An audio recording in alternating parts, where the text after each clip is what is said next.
What stops us from creating? And other artsy things to talk about. I find the art world kind of a weird place because I feel like it's a little bit just like all of these made up rules. Like, on one hand, art is a human right, but on the other hand, one painting can sell for like a ridiculous amount of money. And then there's this whole issue of people, not being able to afford supplies, or, and obviously supplies are expensive for a reason. It does take energy and time and money for these companies to create art supplies. But it's just kind of a perplexing thing to think about, and it's very layered, and there's no black and white, right or wrong answer. It's all just our own perspective. Up first, we have gatekeeping.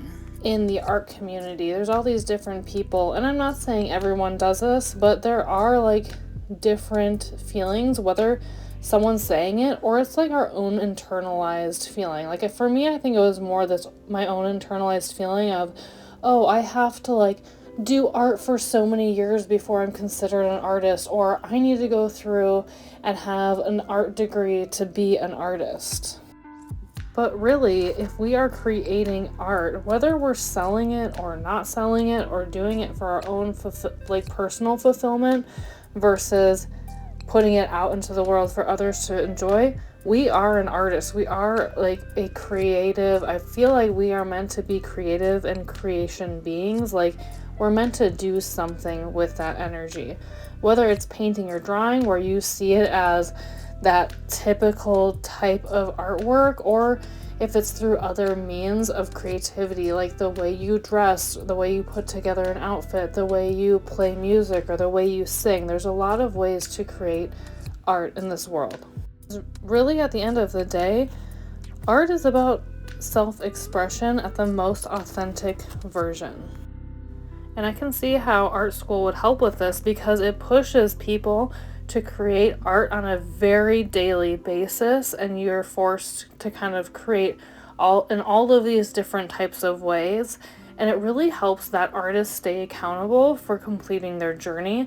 And the more hours you spend drawing, the more hours you spend painting, you kind of slowly find your own authentic way to express your own creativity.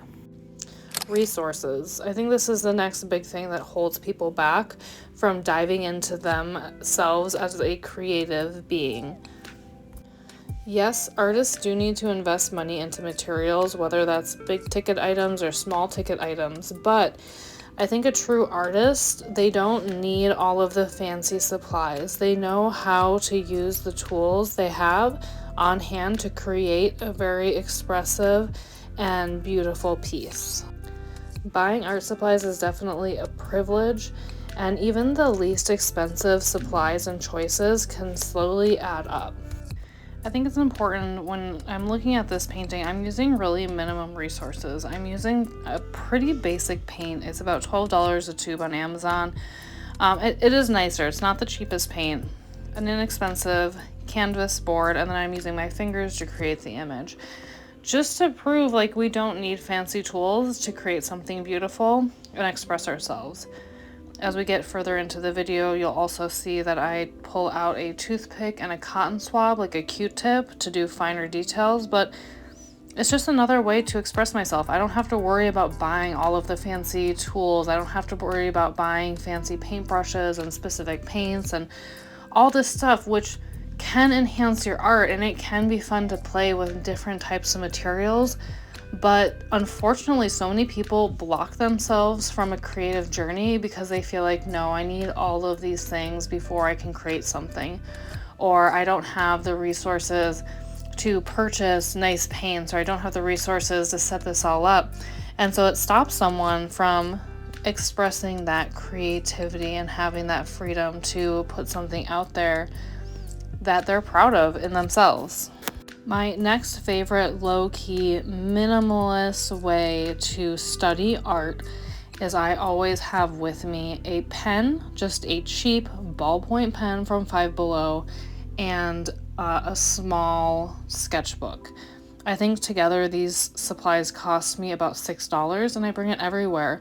If I have some spare time, let's say one of my kids is taking a class, I'll take my other kid and we'll go around and we'll find things to draw, and we'll just try our best to draw what we're seeing in that moment. Or if I have a few minutes at the end of the day, I'll just sit, I'll draw whatever I see in front of me. And it can be very basic, because I feel like no matter how far you get in your art career, you can still be practicing the basic shapes. You can still pull out an apple or a cup or whatever it is and study it and look at the shadows and look at the highlights and use a pen or a pencil to draw that shape and what you see in front of you. This is super simple to do. You can take it with you anywhere. I love using a pen because I love the idea that I can't erase it. Like, I just have to move forward, because if I'm being real, the most important parts of your drawing are going to be that foundational layer that you lay down first. After that, you're just trying to make it look more realistic. So with a pen, you can sketch out that foundation, look at it, shade it in, and keep adding details. But then after you take a step back, you look at, where did I mess up on the foundation? How could I have made it better? But really, the whole idea is I can still express myself with $6, because I have a sketchbook and a ballpoint pen that I bring with me everywhere. Using those two inexpensive resources alone has probably been the single most important journey, or part of my journey, in becoming a better artist, because it's so low key and I don't have to set up a bunch of supplies, I don't have to buy a bunch of supplies.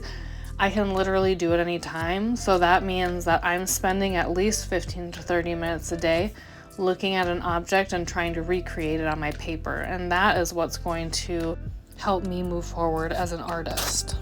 And since we're on the subject of resources, another resource that gets drained from so many days is time.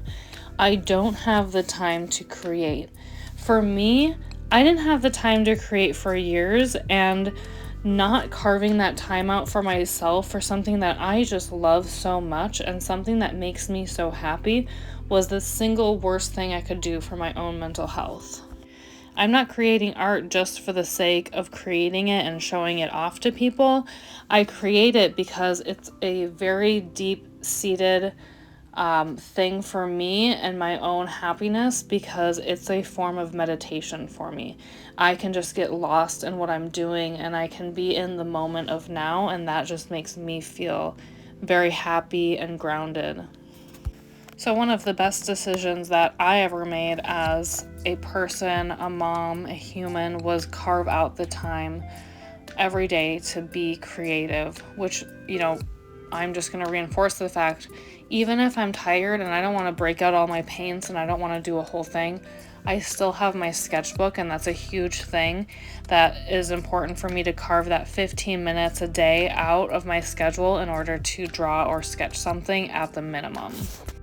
So if you're busy, you're working full time, you have kids, you have a lot on your plate, keeping that art process and expression simple. Just get some fun markers, get some fun watercolor markers, something where you can just chill on your couch at the end of the day and draw something or color something.